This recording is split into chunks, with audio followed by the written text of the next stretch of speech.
The Citizen Mike Show.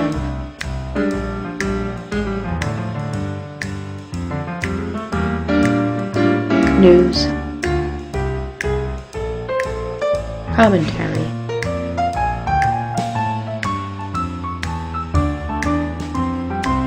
Interviews.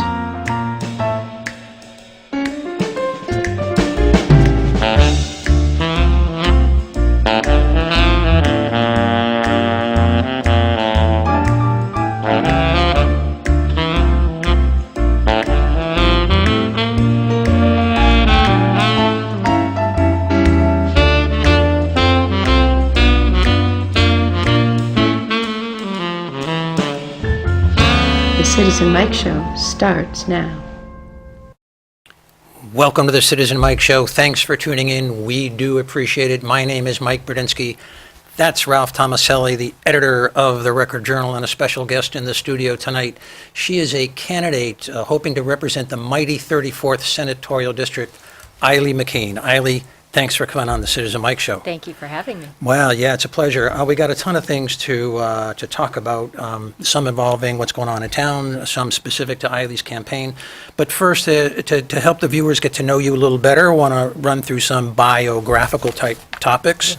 You were born where, raised where? I was born here, Okay. raised here. I actually bought my mother's house from her estate when she passed away a few years ago, so I am living in the house that I grew up in. And where'd you go to high school and your educational background? I went to Rock Hill, Dag, and Lyman Hall. Truly a Wallingford product. An East Side product. And Yes, that- yes, an East Side But product.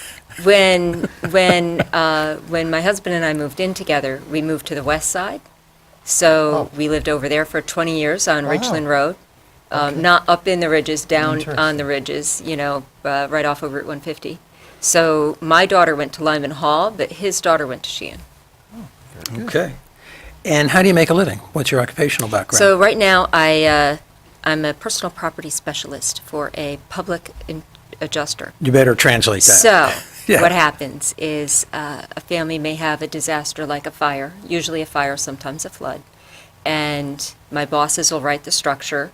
They hire us to represent them against their insurance company so that we get them a better deal.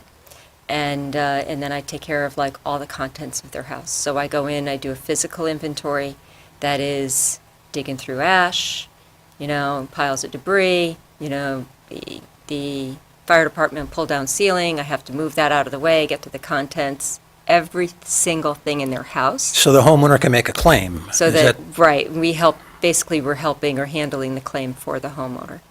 And the contents is actually the more emotional side.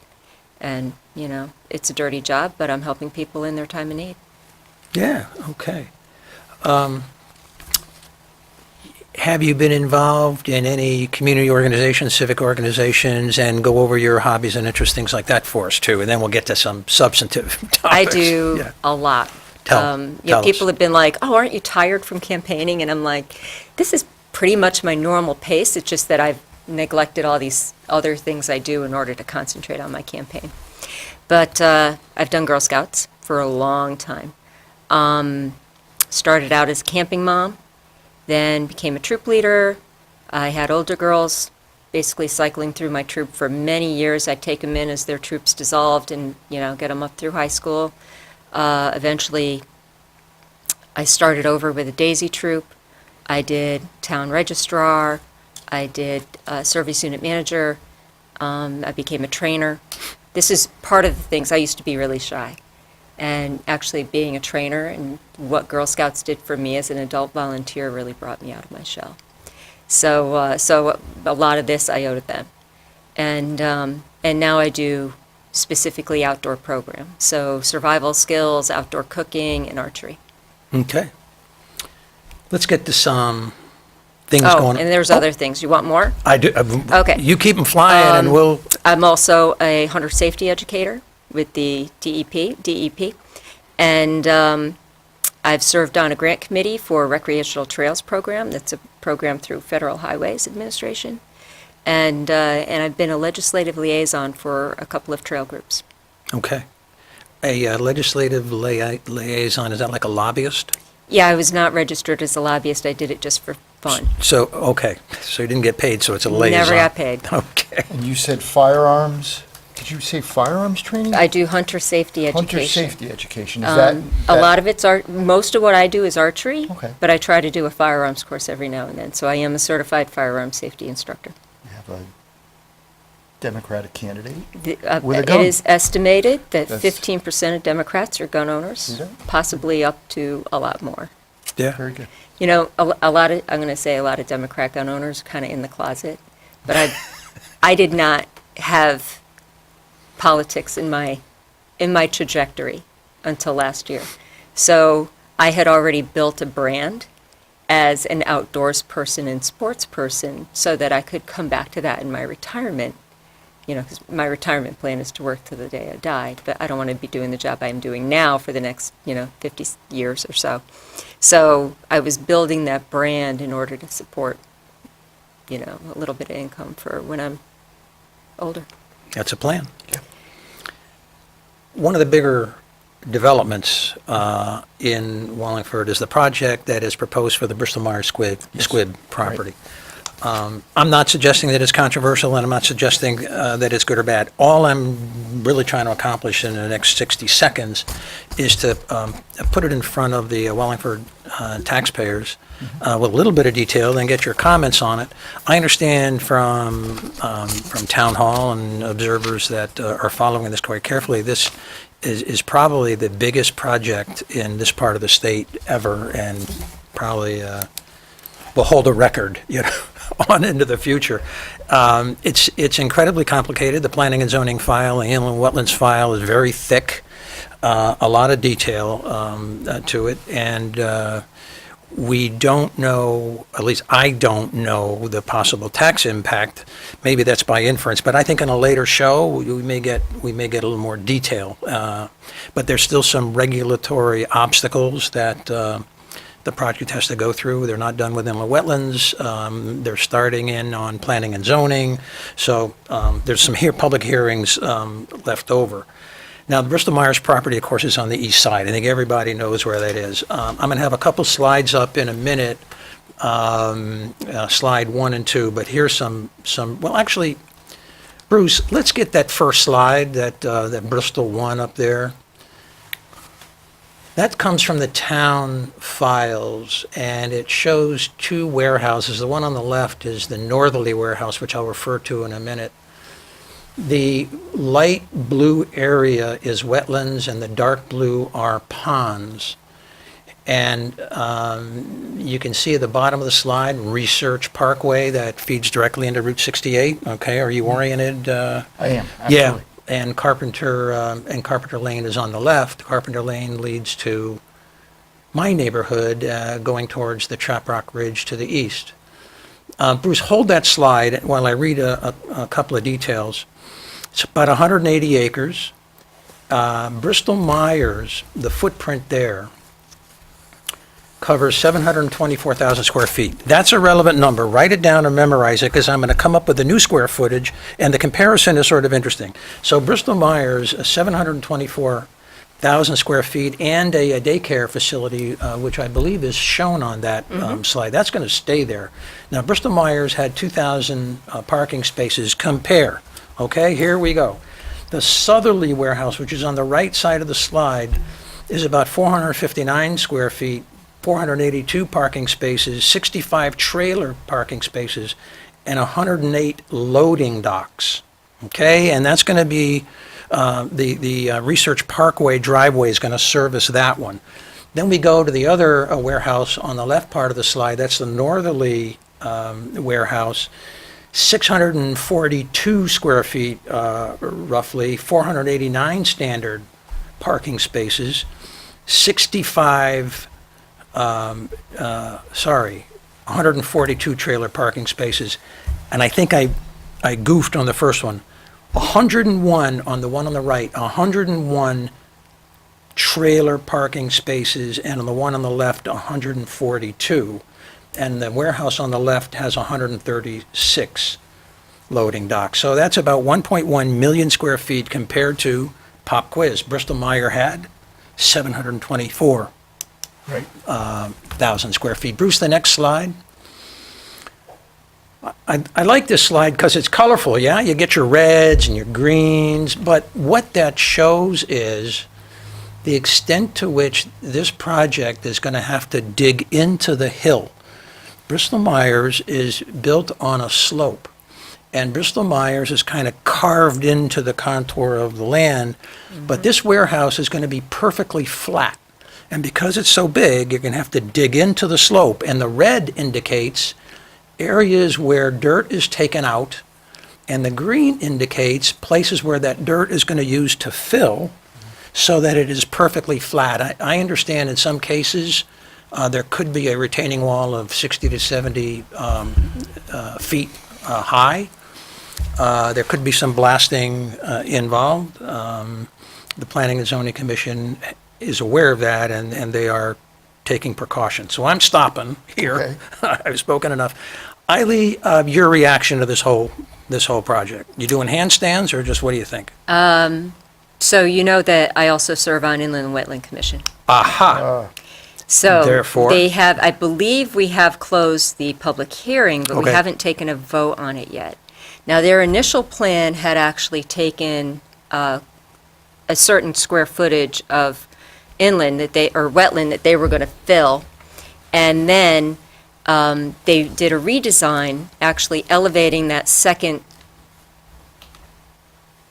warehouse that showed up on the map on the left-hand side. Yep. Elevating that like 3 feet or so and moving it back a little ways, so they're taking much less wetland now. And I'm actually quite impressed with their plan. Now, the site already, I've walked it, when Bristol-Myers was built, it was built into the landscape, and it does look very nice. And it's a shame, actually, we can't find a tenant or somebody to buy it and keep it the way it is, because it's a really cool building. The rest of the site has had a lot of disturbance. So what's wooded now, if you go in there, you see there's a lot of invasive alien species that tend to grow in disturbed soils, so we know it's not pristine. And there is a massive amount of material going to be moved from point to point within the system. And there are supposed to be some massive retaining walls, too. Yeah. So it's interesting. Whether it's good or bad, we'll wait to see. I don't know who the tenant's going to be. Nobody said if they have a tenant in mind. I suspect they do, but I don't know who that is, and they haven't fessed up to it. I think that the engineering firm is doing everything they can to minimize the impact to the wetland, and that's good for, that seems good. I'd love to have no impact to the wetland, but Yeah. it's not possible getting the square footage that they really want. Well, you said the biggest in this part of Connecticut, and I immediately thought about the Amazon warehouse that's going up on the old Pratt & Whitney site right in North Haven. And I looked it up quickly, and that's 855,000 square feet. Puny compared to this. Well, Puny. Right, definitely. So 1.1 million we have. right, when we did some graphics online, and we'll have to do it with this Yeah. one too, that showed like football fields and other things compared to this Amazon factory, and it's massive. So you're right about that. The second thing is you had mentioned going into the mountain, and I can't remember if it was on or off air, or the subject of blasting came up, and Yep. that's always a concern if you have wells in those areas. That is a very big concern. And then- how that's going to affect the wells in the area. And last but not least, just real quickly, the Associated Press did a good story this week on some of these campuses that have been taken over by educational institutions. Yeah. Sacred Heart took over the GE. We know Quinnipiac took over the old insurance company. So I have to admit, I'm still a little disappointed that maybe they couldn't have drawn an educational institution into that space. We don't know what the tax impact of this is yet. As far as the commercial traffic impact, Research Parkway is sort of a feeder road that leads to and from businesses and industries anyway, and it's pretty close. The site is pretty close to Route 68. So not a lot of residences, there. There are There's- a handful up around the backside. Yeah, I'm going to get to that in a minute in connection with some blasting. There was one traffic study, I don't know if it's obsolete or not, that said the traffic is expected to be actually less than the Bristol-Myers. I think there was another report that said, I don't know. So, Well, but it's very big in that area. Yeah. Excuse me, Mike. They've Yeah. widened that area already. yeah. You've got multiple lanes trying to get on and off 91, so. With respect to blasting, there was one document that my eye fell on, and I'm not accountable for the whole file. I can't read it's unbelievable, this file. But one document I laid my eyes on said they were taking baseline studies of every structure within 1,500 feet of the blasting site, so that if there is a change, potentially as a result of blasting, they would have evidence of the condition before the blasting. I think that's how that's supposed to work. But that's still very much work in progress for the Planning and Zoning Commission, so that's... Aili, final thoughts, and we'll move on to the next one. Well, we're not sure if they'll need to blast. It really Right. depends on what they uncover for the type of rock that's in there. But Okay. we're very mindful of what happens to the neighbors' wells. So the Brothers property downtown by the old railroad station, that's another impactful occurrence, Right. that happened recently. The Brothers Restaurant was auctioned off, the bank foreclosed on it, the town was a successful bidder on the Brothers property, so the town will soon own it. I don't think the closing has happened yet. According to published reports, the mayor and the council, I guess, wants to use that property for parking, and that I want to discuss with both of you. Some data here. It's 33 North Cherry Street. It was appraised at $524,000, land and building. Get this. The land was appraised at $87,400. But the building is going to be demolished. Right. Got it? So, the building, I just made a muff. The building was appraised at $524,000. That's being demolished. Right. 524 plus 87,000 was the appraised value of the land. So you have something north of $600,000 in paper value. I mean, appraised value isn't necessarily what you could sell it for. Right. And I think if the people that own Brothers could have sold it for $600,000, they would have. So I don't think, I'm just not saying sure they could have sold it for 600,000. that's what I mean. Right, okay, so gotcha. the paper value Yeah. is north of 600,000. So it's a third of an acre. Not a very big parcel. Everyone is familiar with it. What do you think of what I just said? Well, just some quick thoughts. Yeah, and then we'll get to Okay. With all the real estate that becomes available, I'm always curious as to the rare instance that the mayor is interested, and I'll just point that out. There was apparently someone who was interested in it, who would have kept it on the tax rolls, someone who owns a business. At least that's what they were saying at the auction. Well, those are my two main points. Well, wait a minute. Go ahead. So your judgment is what? You're not thrilled? You're not to No, enhance well, you know that? what? I mean, Here's what I would say. I sense equivocation. Okay, This yeah, is right. So I'll show try of to clear opinions unequivocate. here. Since I've said on the show that Yeah. my hope was the town would get an active in downtown real estate to improve things. And now that they've done it, And now that they've done it, this would not have been the building I would have necessarily focused on. I understand it became available, and I guess, so I'll leave it at that. That, I've said, let's get involved in this, they did, and I don't know where that leaves us. Aili, Right. what's your view of? Well,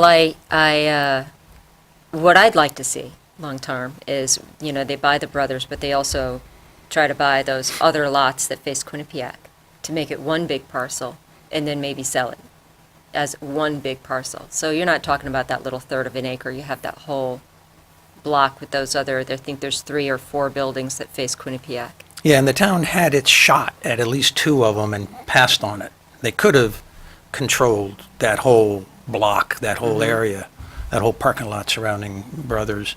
And I think those opportunities came up a few years ago when the mayor wasn't interested or something went wrong. which gets back to my point, which Yeah. is, and by the way, I liked Eileen's answer better than mine, because it showed, some potential purpose in that area. Yeah. But the fact that the mayor passes on other buildings and is interested in this one, I just, sometimes I can't follow that. Let's move on. Okay. So when you go to vote on, November 6th, everyone knows there's candidates on the ballot, right? But not a lot of people know that there are two other ballot questions. And the Record Journal's got to get on this. The Record Journal's got to get on this and get some Yep. publicity on these two questions, so people aren't surprised and they have some idea as to what's going on. Aili, question 2 on those ballot questions has to do with the state trading off land or something. What's your, give us the background that you have in your view whether voters should vote yes or no on question 2. So the question is whether or not a public hearing needs to be held before the state sells, trades, gifts, whatever, a parcel of land that they own. I think it's a good idea, although I'm not really sure that that what happens at public hearings is actually binding, so it may not make a big difference in their choice, but at least the public gets a voice, and I think that's a good idea. So the Hartford Courant had an editorial on this I think just yesterday. And they refer back to the situation that gave rise to this, because it seems rather mundane, but it's rooted in a scandal. It's rooted in very shady, slimy, despicable, reprehensible practices that went on in the state capitol, and it was so serious that there is a constitutional amendment designed to slow that kind of a slimeball practice down. And what happened very generally, and maybe I'm oversimplifying it, a few years back, the state of Connecticut owned a very attractive piece of land on the Connecticut River. Very attractive. State of Connecticut owned it. There was a developer who coveted that land, wanted that land to develop. And the developer owned kind of an unattractive piece of land. So in the dark of night, and these properties were located in the district of a very powerful state legislature. I think she headed some finance committee or budget committee anyway, a very powerful state legislator. So in the dark of night, somehow the developer ended up with a state land, very desirable state land on the river, and the state ended up with a crap land. And everyone say, whoa, how did this happen? Whoa, what happened? So this constitutional amendment is designed to shed light on this kind of a slimy land swap before it can be final. Now, when you say dark of night, this is one of these last nights of the legislative session deals? Well, it was a rat, so-called, where somebody slips in a narrow provision that no one knows about in a bigger bill. Okay, and it hadn't been discussed previously, it hadn't gone through committees and that? They'd be shamed. Right. They would be shamed. So here's how Hartford Courant did it. Connecticut voters should embrace an amendment that would stop legislators from trading away state lands in the dead of night. See, that's where I got the hyperbolic Dead of night. rhetorical. No, that's good. That's where I got that from. The proposed constitutional amendment will be on the November 6th ballot. A yes vote will require a public hearing on any proposed transfer of lands. Legislators have tried to give away public lands before. The most notorious was the ill-fated Haddam land swap, a deal that would have given developers a 17-acre plot of state land overlooking the Connecticut River in exchange for an 87 wooded acres nearby that were worth much less, and so on and so forth. Vote yes on question 2. Right. Let's talk about the campaign. Aili, you ready to go? Yeah, sure. Okay. Bruce, we have a slide. I think it's Aili slide 1 or something like that. Let's pop that up and Ah, I will keep his hands off our state. I'm sorry. What? Who's the guy in the right-hand corner? yeah. This was in the primary. This was is in the something primary. Aili mailed in the primary, but it gets to Off our state. You gets know? to an issue that But- permeates all. But I'm So- going to say that I mopped the floor with my opponent in the primary.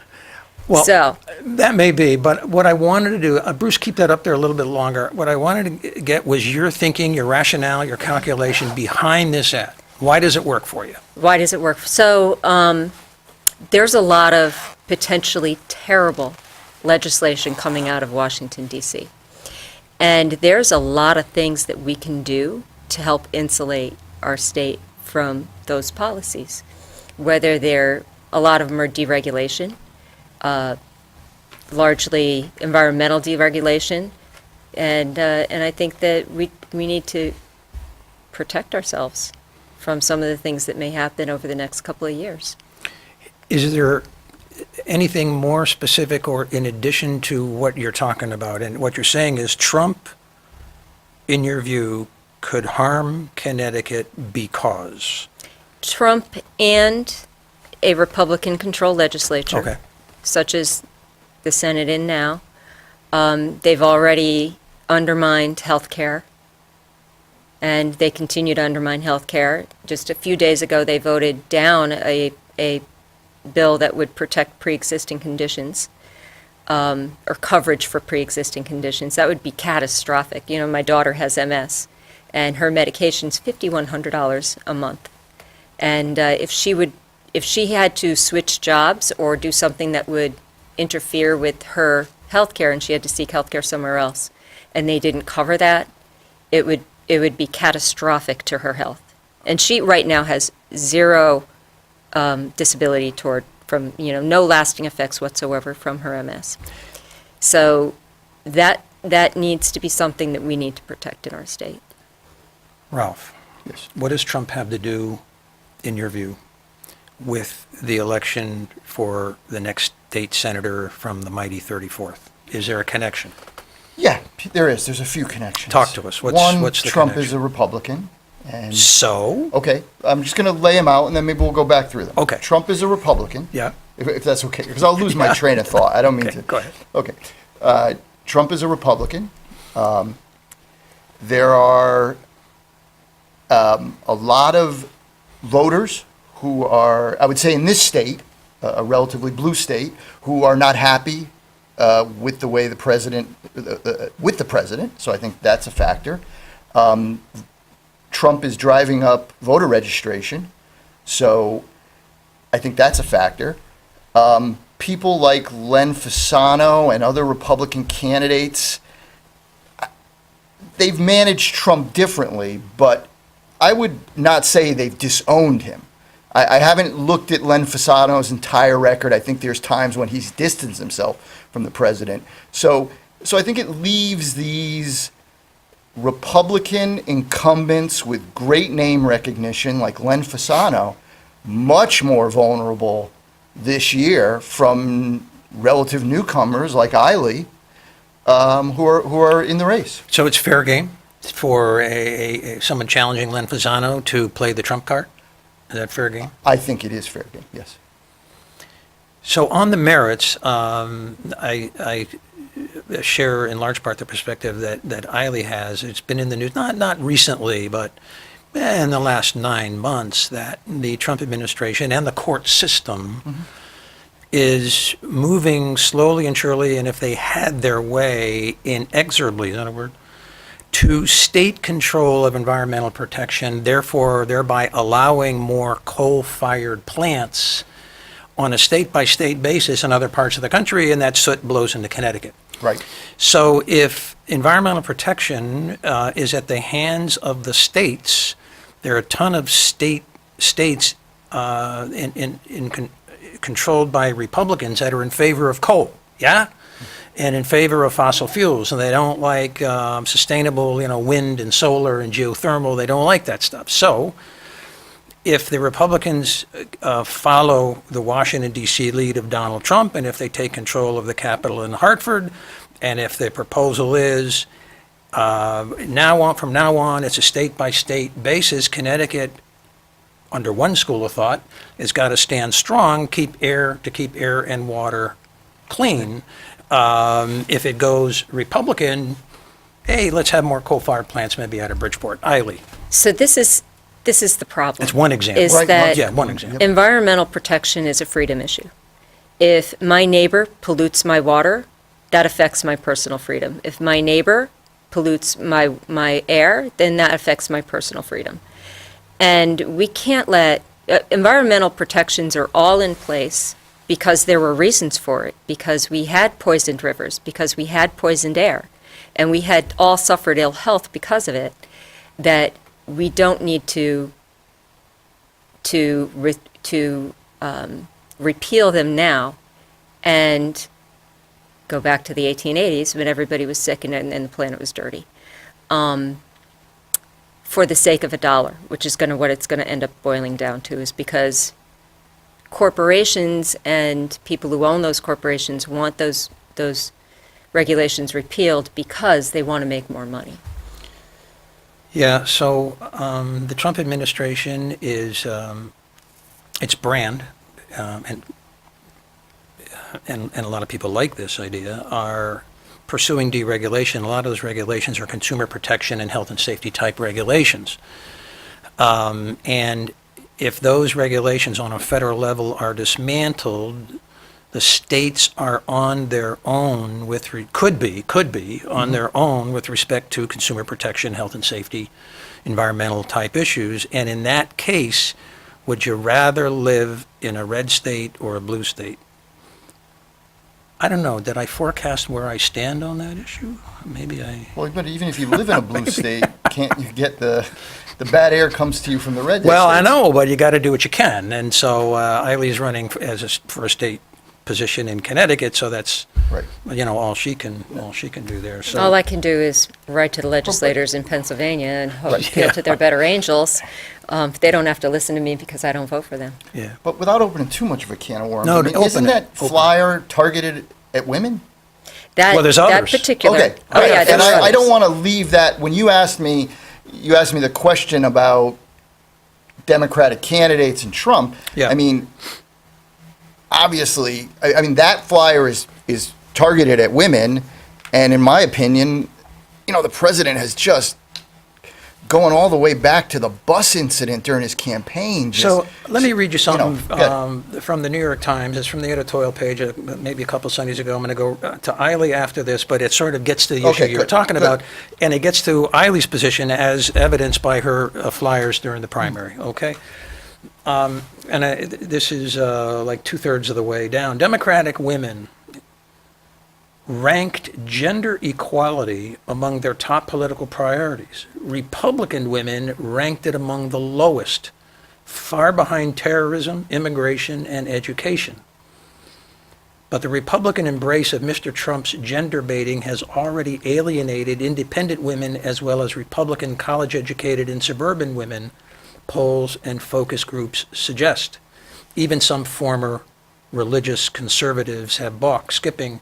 And here's an example Okay, of I'm one looking. such voter, all right, anecdotally. There's a Mrs. Gregory Ms. Gregory that they interviewed. The 33-year-old in Olive Branch, Mississippi, does not see it the same way. Since he's been president, I watch the news all the time. I've never been offended by anything he said about a woman, she said of Trump. I think he's not meaning it to come out the way it sounds and the way the media makes it.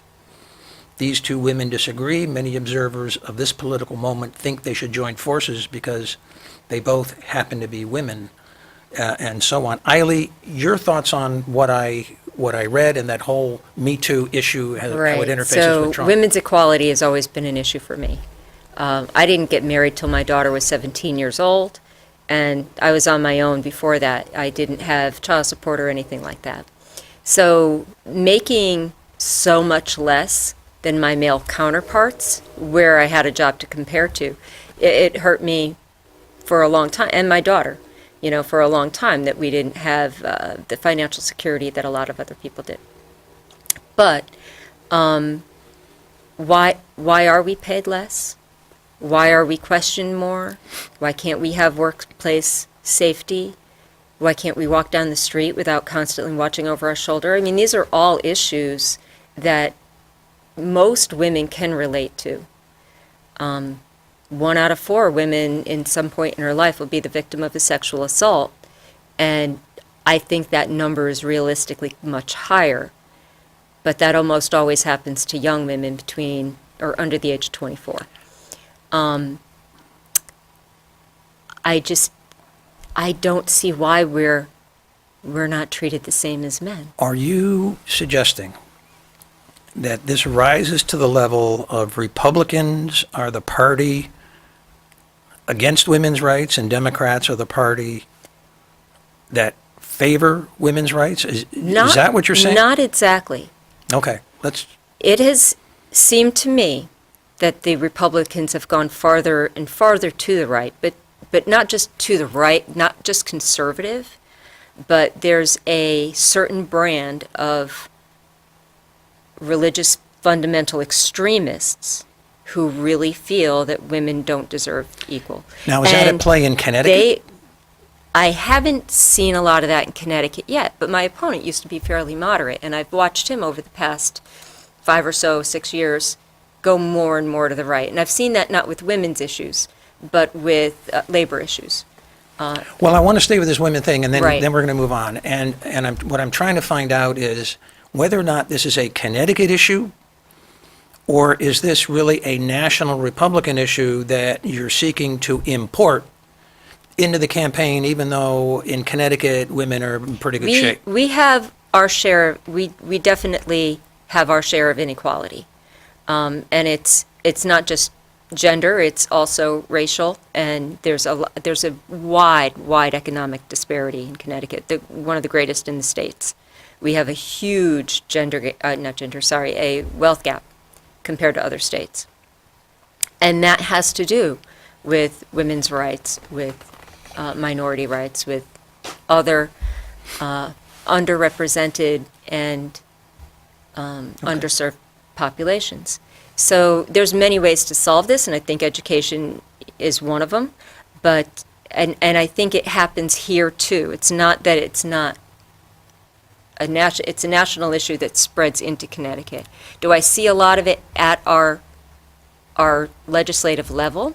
Well, there were a handful of legislators who voted against a Women's Equal Pay Act. Was Len Fasano one of them? No.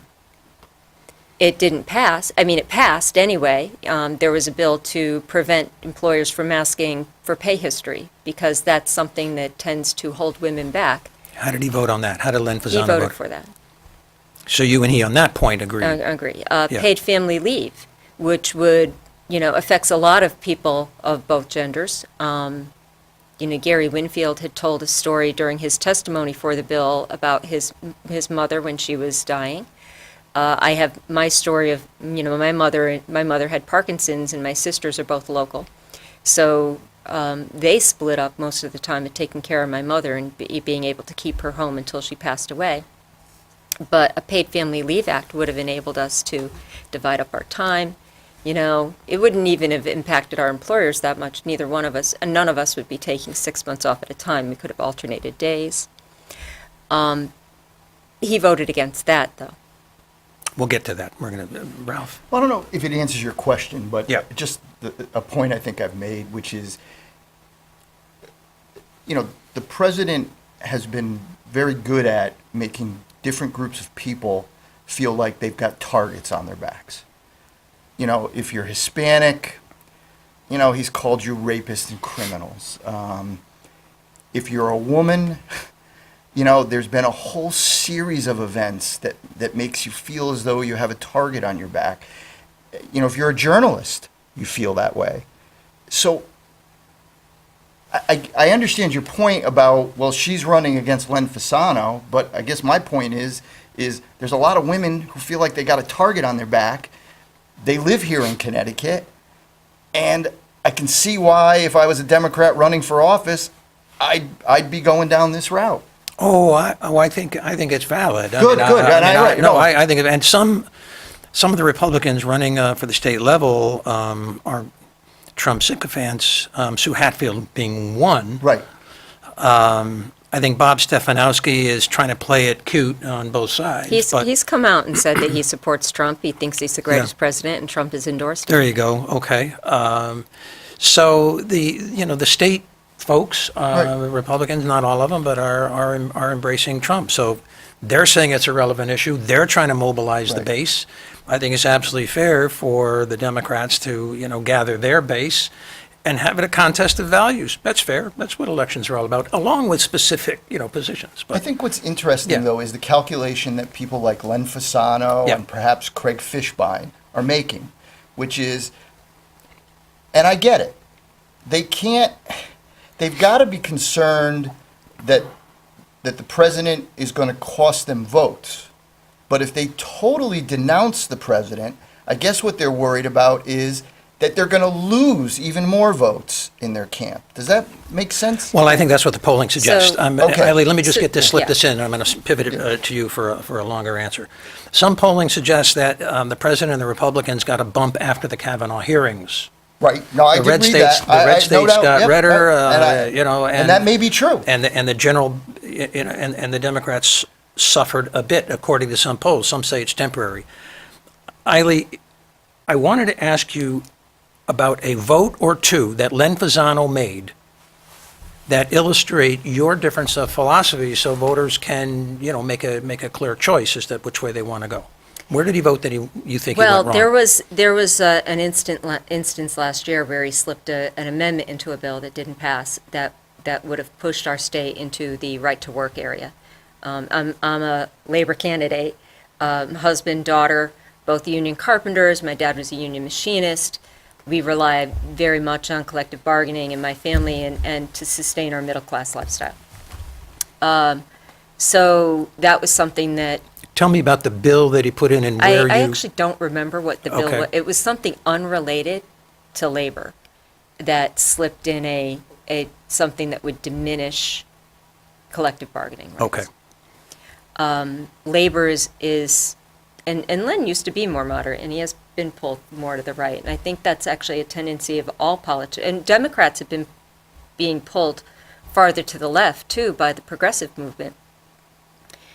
So that divide in the middle is getting bigger all the time.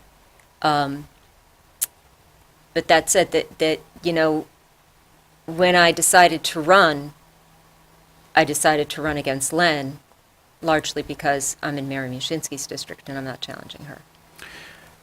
We're going to be running out of time, so we've got to triage this into sort of short questions. Okay. That's my burden, and then Yep. and then shorter answers. I want to get back to, if you can recall, some specific votes that Len made that you think were dead wrong and you would have voted the other way. Right, well, the paid family leave one is at the top of my mind. Okay. Paid family and medical leave, let's talk about that. Who would pay for this benefit, Workers. and how would that work? It's a deferred compensation. So. So who funds it? Who funds the benefit? The workers would have an amount pulled out of their pay every week that would go into a fund that they would draw off of when they needed it. Do the employers much have a like- share to kick in? Not under the bill that was introduced last year, no. And what about taxpayers? No. And what happens if the fund runs dry? So that was the speculation, that was a lot of the pushback. But most people don't need paid family leave all the time, and I don't think most people would take it just frivolously.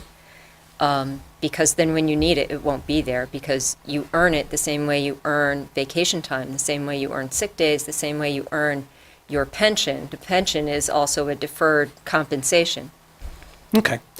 There's something on your website about a Medicare option, and I was confused whether or not the Medicare option you're referring to is really a federal issue. Is this a state issue? It would be really great to get this as a federal issue. But we've explain had, what that is, by the way, the Medicare option. We've had a Medicare option under Connecticut Access, CT Access Now, I think it was called, the Husky plan. Okay. So people can buy into, if they meet a certain income parameter, et cetera, then they can buy Husky health insurance from the state. And I would like to see that expanded so anybody can buy health insurance from the state. So it's a public option Yes, for Connecticut only, right. and it would be run like, people Medicare. don't know Husky, but they know Medicare. It would be run just like Medicare. Okay. And where would the money for that come from? Well, we already pay people would buy into it, but we already pay private insurance companies for this sort of thing, so we would just cut out that profit-making middleman and pay the state. Ralph, are you confused? No, I don't think I'm, well, I don't have the details, and Okay. I didn't study, she may have more details on it, but it kind of brings up, I think, some of the conflict or one of the issues in Connecticut, which is, I think we're a blue state, and I think some of these other issues that Aili raised play well. We're also a state where people are really nervous about businesses leaving, and I think worry sometimes that if you are going to have employers take on, which she says the workers paying into it, but if employers are going to be somehow taking on additional costs of paid family medical leave or paid leave, that can be unnerving to people. I'm not sure. Right. I think this is job protection if someone wants to leave work. Right.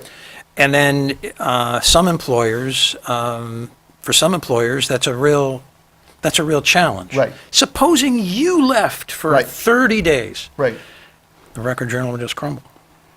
But isn't there, and I'm glad you're pointing that out, because And this gets, I'm presenting this as a joke, but it's you not. You should ask for a raise. Well, but isn't there a federal law that already protects your job? There Okay, is. good, because There we've is. dealt with that. There is, and- but without pay. without pay, Right. right.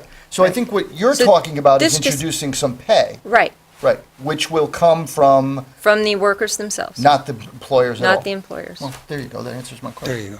I'm glad we Now, clarified that. our neighboring states, many of our neighboring states already do that. I know Massachusetts already does this. Right. Good, I'm glad we talked that And we through. did actually have at least one large corporation leave here to go to Massachusetts. So the minimum wage, as I understand, progressives all across the country, they want the minimum wage to go to $15 an hour. At first blush, it sounds okay, but critics of that says that small businesses, and I think what they mean is marginal businesses, some small businesses, they do very well, like small orthopedic firms. You know, they can- Small business is defined by under 500 employees. Okay. So, who would, under your plan, get $15 an hour and who would not? I like the idea of everybody Even a getting mom and pop $15. grocery store. Well, this is the thing, is that if there's jobs available for $15 an hour elsewhere, then somebody getting a job at a mom and pop who's paying less is not going to stay there. And turnover is actually quite expensive for employers. When you have to retrain somebody, it is actually, a turnover is a big expense for small businesses. So I think what you're saying So is those... there have been proposals for like 16, 17-year-olds not to make that much, which is understandable. But adults should be, 18 yeah, and over, yeah. no matter where they work, no matter how big the employer, no matter what the skill level of the job, they get $15 an hour. Well, there's also been proposals that I'm not trying to talk that they out of it, start I- somewhere, but they make up to $15 an hour. Or they make $15 an hour after a 30-day Yeah. trial period, Yeah. like a training period or something like that. And and people argue that will reduce overall employment, spur automation, and hurt these marginal businesses. And you say you don't believe it. I think that's what your answer is. I think that there may be some small businesses that cannot afford as many employees. There will be. I don't think it'll be a big jump in unemployment. I think there's already a spur for automation. I think that most business owners would always take the cheapest way out as long as they can continue to serve their clients. So, But we will have an economic stimulus with people making more money. They'll be able to afford more products and afford more services. So whereas a woman now may be making 10, if she, over the next few years, it's not going to be all of a sudden 15. It's going to go up over probably 3 years or 4 or 5 years. and these are full-time employees. Full-time employees. Okay, which is defined by 35 hours a week? Yes. Okay. But they'll be able to afford more stuff. As the representative of the business community here, as the editor of a major employer, you would take the employees making less than $15 an hour and you'd make them part-time. No. Well, I mean, I guess you could, but. Isn't that the natural urge of for-profit companies? Well, Just make them hopefully- part-time. Well, hopefully they write this in, when you say full-time, maybe they'd set it at 35. Okay, so you hire if you- someone for 30 well, but- hours a week, and they pay him $12 an hour. Well, I think part of it, though, I mean, that's one way that you could approach it. But another way to look at it is, I mean, you have a good worker. Well- You want them to stay with you. You want to retain them. And so trimming their hours is good. I'm sorry. go ahead. So pay them a living wage. Yeah, I don't have a problem. Well, with it. the categorization of what's a living wage and what's a dying wage, I mean, that's labeling, and I'm not into Okay. labeling, so Right. I don't want to get into the living wage, because the opposite of a living wage is a dying wage, and it's $15 an hour, and is there a way around it? Does it really work? And it would be nice if everyone could get $15 an hour and there's no price to pay.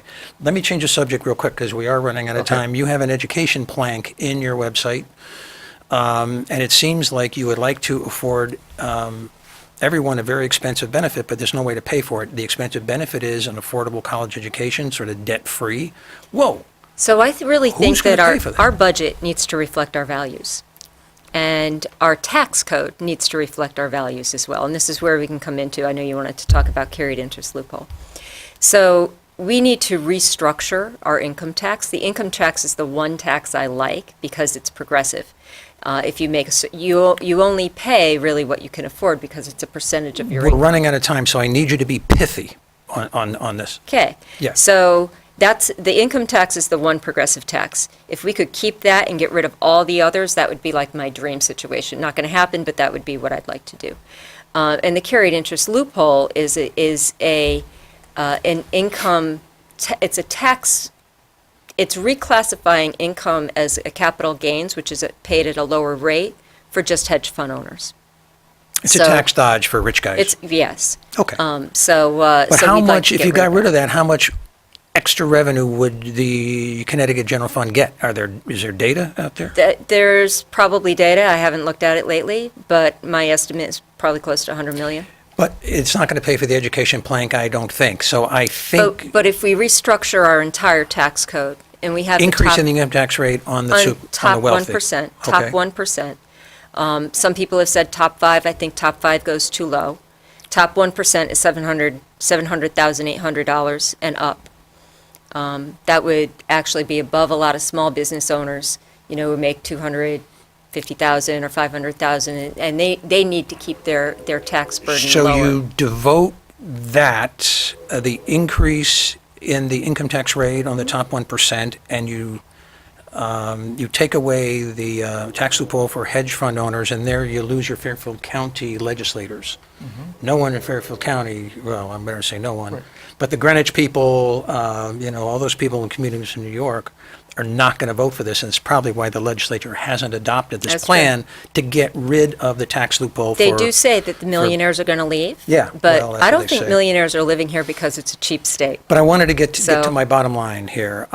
Those things may pay for the education plank and some of the other social programs, but what balances the budget? How do you balance the budget? As you look at the candidates, Oz Griebel, Ned Lamont, and Stefanowski, they're kind of running away from that issue. We've tried to pull teeth. A lot of the budget falls on the legislature. That's part of the problem. That'd be you. Right. Got any ideas? Me and 35 others. Well, how would you You know, balance the so- budget? You got any? But we do need to restructure our tax code. Ned And we Lamont- need to restructure our budget. I think there's a lot of ways we can make a lot of cuts.